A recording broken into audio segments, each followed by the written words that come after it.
Gold trusted gold buyers తాకట్టులో ఉన్న బంగారాన్ని విడిపించి ఈ రోజు ఉన్న మార్కెట్ ధరకే కొనబడును. మరిన్ని వివరాలకు సంప్రదించండి 77710720. జీడిమెట్లలో జరిగిన దారుణ ఘటన ప్రస్తుతం అందరినీ కలిసివేస్తుంది. 10వ తరగతి చదువుతున్న ఒక అమ్మాయి అతి దారుణంగా ప్రియుడితో కలిసి సొంత తల్లిని అడ్డు తొలగించుకుంది. వాళ్ళ కుటుంబ సభ్యులు మాత్రమే ఇక్కడనే ఉన్నారు. కేవలం తప్పు, నువ్వు మైనర్ అమ్మాయివి, 16 సంవత్సరాల అమ్మాయివి, నువ్వు ఇటువంటివి చేయకూడదు, 10వ తరగతి చదువుతున్నావు, నీ భవిష్యత్తు బాగుంది అంటూ కూడా అనేక సార్లు తల్లి అంజలి చెప్పినప్పటికీ కూడా ప్రియుడితో చేతులు కలిపి, ప్రియుడు వాళ్ళ తమ్ముడితో చేతులు కలిపి తల్లిని అడ్డు తొలగించుకొని అతి దారుణంగా క్రూరేల్గా చెప్పాలంటే అతి దారుణంగా అంత మైండ్ సెట్ ఉన్న అమ్మాయి చంపిందంటే ఎంత దారుణం. అంజలి వాళ్ళ కుటుంబ సభ్యులు ఉన్నారు, ఒక్కసారి మాట్లాడదాం. ఏంటమ్మా, ఎందుకు జరిగింది ఇది? అసలు అమ్మాయి ఎలా ఉంటుంది? 2 ఆడపిల్లలని చెప్తున్నారు, పరిస్థితి ఏంటి? మేడం, మా చెల్లెల భర్త చనిపోయి 1 ఇయర్ అయింది. 2 అమ్మాయిలు పట్టుకొని ఇక్కడే ఉంటుంది కళావతి నగర్లో. తను ఇన్స్టాలో పరిచయం అయిందంట అమ్మాయికి, పెద్ద పాపకు తేజస్వినికి. ఇన్స్టాలో 16 సంవత్సరాలు. అయితే అమ్మాయి 10th చదువుతుంది, తల్లి ఏమో జాబ్ చేస్తుంది కళాశారదలా. అమ్మాయి ప్రోగ్రామ్ అక్కడిక్కడ వెళ్తూ ఉంటుంది కదా, సరే పిల్లలు ఒకరికొకరు ఉంటారు అని పిల్లల్ని నమ్ముకొని తల్లి బయట వెళ్ళేది. వాళ్ళు ఎట్లా పరిచయం అయ్యిందో తెలియదు, ఇన్స్టాగ్రామ్లో పరిచయం అయ్యిందంట. పరిచయం అయ్యి 5 days కింద వాడు వచ్చి తీసుకొని వెళ్ళిపోయిందంట అమ్మాయిని. అయితే ఈ అమ్మాయి మిస్ అయిపోయింది అంతే, ఆ ఉద్దేశంతోనే వీడు వెళ్ళిపోయిండు. కానీ మా చెల్లెలకు తెలియక షాపూర్ పోలీస్ స్టేషన్లో మిస్సింగ్ కేసు పెట్టింది. ఈ మిస్సింగ్ కేసు పెడితే పిఎస్ నుంచి వెళ్ళి తీసుకొచ్చి అమ్మాయిని వాడిని. ఈ అమ్మాయి వెళ్ళేటప్పుడు ఒక 2 lakhs గోల్డ్, కమ్మలు, రింగులు, ఇంకేమేమో అన్నీ తీసుకొని వెళ్ళిపోయిందంట. వెళ్ళిపోయి 3 days వాళ్ళ ఇంట్లో ఉందంట. ఈమె ఇక్కడ వెతికి ఈ పిఎస్ నుంచి శివ, అబ్బాయి తమ్ముడు పేరు యశ్వంత్, వీళ్ళిద్దరు వాళ్ళ అమ్మ ఇద్దరు 17-18 ఉన్నారు మేడం, అంతే ఇంటర్ పిల్లలే. వాళ్ళ అమ్మ కూడా వచ్చింది మేడం ఇక్కడికి. అయితే ఈ అమ్మాయి వాళ్ళ అమ్మ వచ్చింది, అమ్మ కూడా ఎట్లా ఎంకరేజ్ చేస్తుంది అంటుందంట, నువ్వు అమ్మాయిని పంపి, మేము దాదుకుంటాం, నువ్వు పంపి అన్నదంట. మేము చంపేస్తామని చెప్పిందంట ఇక్కడ పిఎస్లా. అంటే నేను వల్ల కాదే, నాకు ఇక్కడ ఎంతో ఉందని మా చెల్లె చాలా ఇది చేసిందంట.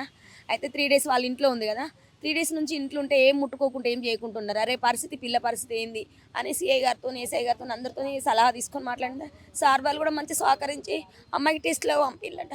ఈరోజు కోర్టు టెస్ట్, డాక్టర్ టెస్ట్ అయిపోతే ఏం జరిగిందో తెలుసు, మెడికల్ టెస్ట్ అయిపోతే అప్పుడు మనం ఏదైంది మనం డిసిషన్ తీసుకుందాం అని చెప్పి. తల్లి కూడా ఎలా ఎంకరేజ్ చేస్తుంది అంటే, ఇద్దరు కూడా మైనర్ పిల్లలు, ఉద్యోగం సద్యోగం లేదు, చదువుతున్న పిల్లలు అయినప్పటికీ కూడా వాళ్ళ అమ్మ ఎలా ఎంకరేజ్ చేస్తుంది? వాళ్ళ అమ్మాయి బాగుంది, నువ్వు మంచిదాని కాదు, మా పాప మంచిది కాక, నువ్వు మంచిదాని కాకనే మా దాకా వచ్చిందని చెప్పి ఇంకా ఓవర్ అమ్మను తల్లి మీద నిందలేసి, అబ్బాయి వాళ్ళ అమ్మ కూడా ఇక్కడ దాకా షాపూర్ పోలీస్ స్టేషన్కి 100 మందిని తీసుకొని వచ్చిందంట, బెదిరించిందంట మా చెల్లెను. నేను చంపేసి అనేసి తీసుకుపోతాము అని. డబ్బులు ఉన్నాయని ఒక దానికోసము అమ్మాయిని తీసుకొచ్చుకున్నారా లేకపోతే ఏంటి? ఏమనేది తెలియదు మేడం, మాకు ఆ విషయం ఏం అర్థమైతలేదు. నాకు అమ్మాయి కావాలి, వాడు కావాలని, ఈ అమ్మాయి కావాలని వాళ్ళు. తర్వాత నువ్వు మంచిదాని కాదని తల్లిని నిందించిల్లంటే ఇక్కడ సార్ వాళ్ళు. అంజలి, నువ్వు పాపని తీసుకొని ఇంటికి వెళ్ళిపో, తర్వాత నెక్స్ట్ డే మాట్లాడదామని చెప్పిల్లంట. అంజలి కూడా సాకల ఐలమ్మ ముని మన్మరాలు అంటున్నారు, ఫోక్ సింగర్ అంటున్నారు, నిజమేనా? అవును మేడం, అలాగా చేసుకుంటే ఇక్కడ కళాశారదల జాబు. ఆమె ఫస్ట్ మా అబ్బాయిలో చేసింది, అక్కడ నుంచి ఇప్పుడు ఇక్కడే చేస్తుంది, కళావతి నగర్లో చేస్తుంది. ఇక్కడే జాబ్ చేసుకొని పిల్లల్ని చదువుకుంటే బ్రతుకుతా ఉంది. ఎవరికి చెప్తే పరువు పొద్దున పరువు కాస్త ప్రాణం పోయేదాకా తెచ్చింది. అబ్బాయి ఇన్స్టాలో పరిచయం అయ్యిండు. ఇంకా మా అమ్మ అడ్డుంది, మా మమ్మీ అన్ని టెస్టులు చేపిస్తుందని ఒక ప్లాన్తో మంచిగా ప్లాన్ చేసుకొని ఉందంట. సాయంత్రం ఇక్కడ నుంచి 4-4:30కి పిఎస్ నుంచి మా చెల్లెలు ఇంటికి పోయిందంట. ఇంటికి వెళ్ళి సోమవారం కదా స్నానం చేసుకొని దీపం పెడుతుందంట, కుర్చీలో కూకొని ఇట్లా దీపం పెడుతుందంట. వెనకాలకి వెళ్ళి వచ్చి చున్నేసి, వెనకాల తన చున్నే పాప చెప్పింది, పోలీసులో చెప్పింది. ఇక్కడ రిపోర్ట్లో కూడా ఇప్పుడు అదే రాసింది. పాప వెనకాలకి వెళ్ళి వచ్చి చున్నిట్లేసిలంట. చున్నిట్లేసి ఇట్లా తిరిగి చూసేటప్పటికి ఈమెకు తిరగనీయకుంటే ఇద్దరు చెరొకరొక బట్టి గుంజి ఇట్లా తన్నిండ్లంట. తరంగానే ముందు పడ్డదానికి గట్టి గుంజేసి వదిలేసి, ఆ గుంజే టైంలో ఈమె బాగా గుద్దుకోవడం, కొట్టుకోవడం జరిగిందంట. అన్నీ జరుగుతూ ఉంటే ఎవరైనా వస్తున్నారా అని పెద్ద పాప గుమ్మం దగ్గర కాపలా, లోపలికి ఎవరిని రానియకుండా గుమ్మం దగ్గర నిలబడుండి ఎవరో వస్తున్నారు, మా చెల్లి వస్తుంది అని. చిన్న పాప వచ్చే టైంలో మా చెల్లెని వదిలేసి వెళ్ళిపోయాలంట. వెళ్ళిపోయినప్పుడు ఈ అమ్మాయి, చిన్న అమ్మాయి చూడలే, ఫస్ట్ చంపింది చిన్న అమ్మాయి చూలే, సెకండ్ మళ్ళీ మా చెల్లె కొట్టుకుంటాను మేడం, ప్రాణంతో కొట్టుకుంటాం, ప్రాణం ఉంది కళ్ళల్లో చూస్తుందంట, చేతులు ఆడిస్తుంది, కాళ్ళు ఆడిస్తుందంట. అమ్మ అమ్మ ఎందుకు క్షణమైన అమ్మాయికి అరే సొంత తల్లి కన్ని పెంచింది, నా సొంత తల్లిని నేను ఎలా చంపుకుంటానని అనిపించలేదు. రాలేదు అమ్మ ఎందుకు అమ్మ అట్లా కొట్టుకుంటాను అక్క అని చిన్న పాప అడిగితే, లేదు అమ్మ కుర్చీలకెళ్ళి కింద పడ్డది చెల్లె, నువ్వు అమ్మ వాళ్ళ ఫ్రెండ్ని పిలుచుకురా, లాంగ్ దూరం ఉన్న ఫ్రెండ్కు, చిన్న కూతురు ఎక్కడుంది? ఫ్రెండ్ వాళ్ళ ఇంట్లో, దాని ఫ్రెండ్ వాళ్ళ ఇంట్లో ఉంది. చెల్లె కింద పడ్డప్పుడు మళ్ళీ చెల్లె ఫ్రెండ్ వాళ్ళ ఇంటికి పంపించమని ఈ పాపే బయటికి పంపించిందంట. మేము బయటికి వెళ్ళినాక మా చెల్లి ఇట్లా కొట్టుకుంటా ఉంటే, మా అమ్మ చచ్చిపోలేదు శివ, జశ్వంత్ ఆంటీ నువ్వు రా అని వీళ్ళ ముగ్గురు పిలిచిందంట. ఈ ముగ్గురు మళ్ళీ రిటర్న్ అదే బండి మీద వచ్చిలో ఎట్లొచ్చిలో తెలియదు మేడం, వచ్చిళ్ళు మళ్ళీ సుత్తే ఇట్లా రాళ్ళు కొట్టే సుత్తుంది, ఇప్పుడు అక్కడే ఉంది ఆ సుత్తతోని. ఇప్పుడు ఎంత ఇట్లా బాగులో కొట్టేసి ఇక్కడ బాగులో కొట్టిల్లు, ఇక్కడ బాగులో కొట్టిల్లు, ఇక్కడ బాగులో కొట్టిల్లు, ఈ గొంతంతా నులిమి పొట్టలంతా కొట్టి కింద ఉట్టేనే పడ్డబెట్టిల్లు మేడం. ఉట్టే పడ్డబెట్టి వదిలేసి వీళ్ళు. ఆమె 5:30 6 గంటల ప్రాంతాల్లో చంపితే నాకు 10:30 11కి ఫోన్ చేసింది. అప్పుడు ఏమని చెప్తుంది, మా అమ్మ కింద పడ్డది పెద్దమ్మ నువ్వు రా అని ఇన్ఫర్మేషన్ ఇచ్చింది అదే అమ్మాయి నాకు. మళ్ళీ చిన్న పాపేమో అమ్మ దయచేసి రావా, అమ్మలే ఒక 2-3 గంటలు అయిపోతుంది, మా పక్కన ఎవరు లేరు, మమ్మల్ని ఎవరు పట్టించుకుంటూ లేరా. అనుమానం ఎట్లొచ్చింది ఇది హత్య? అనుమానమే రాలేదు మేడం, సార్ వాళ్ళు చూసాకే గుర్తుపట్టారు మేడం, సిఐ గారు ఎస్ఐ గారు అందరు చూసాకే వెంటనే లాక్ చేసేసి, అమ్మాయి చనిపోయి 3-4 గంటలు అయిపోతుంది, లోపలికి ఎవరు రావద్దు అని నన్ను బయట ఉంచి చెల్లెని ఇట్లా కంప్లైంట్ ఇచ్చారు. చిన్న పాప 100 కాల్స్ చేసింది, 100 కాల్స్ చేస్తే చిన్న పాప ద్వారా 100 కాల్స్ అంబులెన్స్ అందరు వచ్చారు. అప్పుడు వాళ్ళు చూసి మళ్ళీ సిఐ గారికి ఎస్ఐ గారు ఫోన్ చేసి వాళ్ళందరూ ఎస్పీ గారు అందరు వచ్చారు మేడం. అప్పుడు చిన్న వయసు వీళ్ళది 16 సంవత్సరాలు 17 సంవత్సరాలు ఉన్న పిల్లలు చంపాలి అని ఒక దుర్బుద్ధి, అది సొంత తల్లిని కని పెంచింది, ఎట్లా చంపుతారు? తప్పు కదా మేడం, కన్న తల్లి పాపము కని పెంచి ఎంతో గారాభించి చదివిపించుకొని ఎంతో ఏదో చేయాలని ఆశిస్తాము, కానీ కన్న కూతురే చంపడాలని నాశనం అయిపోయినాయి. అది కట్టుకున్న గూడంతా చెదర కొట్టింది ఒక్క బిడ్డ ద్వారా, ఇంటి దొంగ ఈశ్వరుడు లాగా చేసింది. మా అమ్మకి ఎవరు లేరు రమ్మని చెప్పి ప్లాన్ ఏమండి ఆ చంపిన చున్ని కూడా ఎక్కడ పడేయకుండా వాడిని అడుపుకు కట్టుకొని వచ్చిండు మేడం పోలీస్ స్టేషన్కి. ఇప్పుడు వాడు నల్గొండ వారిపోయిండు రాత్రి చీర కూడా నడుము కట్టుకుని వచ్చేసిండు. తెలియదు అది అంటే వాడు ఎంత ధైర్యంతో వచ్చిందంటే, ఆ అమ్మాయికి వేసిన కదా అంజలికి వేసిన చీర కూడా నడుము కట్టుకుని వచ్చినాడు. వచ్చినాక కేసు వాళ్ళు ఇప్పించాడు. ఎందుకు చంపాల్సి వచ్చింది అంటే ప్రేమ కారణం. అమ్మ అడ్డు ఉంది అంటుంది, వాడు అంటుండు వాళ్ళ అమ్మ నాకు అడ్డు, వాళ్ళ అమ్మ కూడా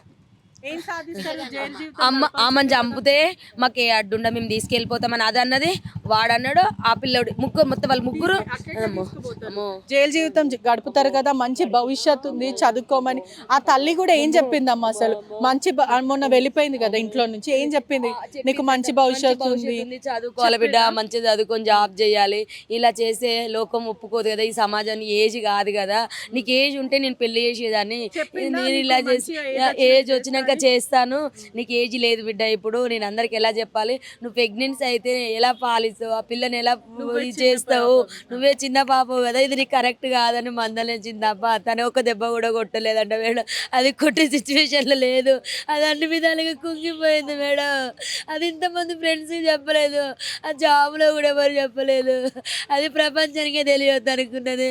బిడ్డ ఇజ్జత్ తీస్తుంది అనుకున్నది కానీ బిడ్డే ప్రాణం తీస్తుంది, బిడ్డ ప్రియుడే ప్రాణం. వాడు శివగాడు జశ్వంత్ గాడు వాడి అమ్మనే నా చెల్లెని చంపిళ్ళు, వాళ్ళకి ఎటువంటి శిక్ష పడుతుందో దయచేసి మేము మీడియా న్యాయం కోరుకుంటున్నాం. నా చెల్లెకి ఎట్లా పడిందో వాడికి అట్లనే కావాలి. నా చెల్లెని ప్రేమ ప్లాన్గా చంపిళ్ళు, వాడిని విడిపియొద్దు, వాడి అమ్మని వాడిని మన తమ్ముడిని అట్లనే చేతికి ఇస్తే మేమే చంపేద్దాం వాళ్ళని. నా చెల్లెకి న్యాయం కావాలమ్మా, నా చెల్లె న్యాయం. అంజలి వాళ్ళ సొంత చెల్లెలు కూడా ఎంత ఆవేదన వ్యక్తం చేస్తుంది, కన్నీరు మున్నీరుగా కుటుంబం అంతా కూడా వెలిపిస్తున్న సిచ్యువేషన్.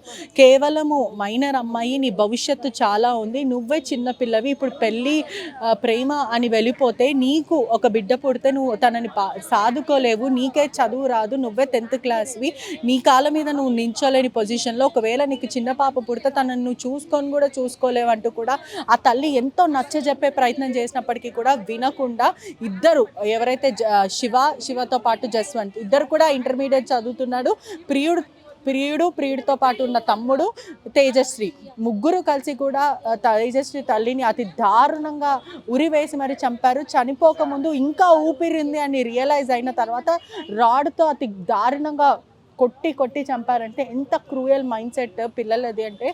ఇంటర్మీడియట్ చదువుతున్న పిల్లలు, 10th చదువుతున్న పిల్లలు ఒక హత్య చేస్తున్నారు సొంత తల్లిని అంటే చాలా దారుణమైన విషయము. ఈ సొసైటీ ఎక్కడికి పోతుంది, హ్యుమానిటేరియన్ గ్రౌండ్స్ మర్చిపోతున్నారా, విలువలు ఉండట్లేదా అనే విధంగా కూడా ప్రజలు భయపడుతున్న సిచ్యువేషన్ స్థానికంగా ఉన్న వాళ్ళందరినీ కూడా కలిసివేస్తుంది. భయభ్రాంతులకు గురి అయిన సిచ్యువేషన్ అనే చెప్పొచ్చు. ఇండియా పాకిస్తాన్ తాజా అప్డేట్స్ కోసం డౌన్లోడ్ చేసుకోండి RTV లైవ్ యాప్.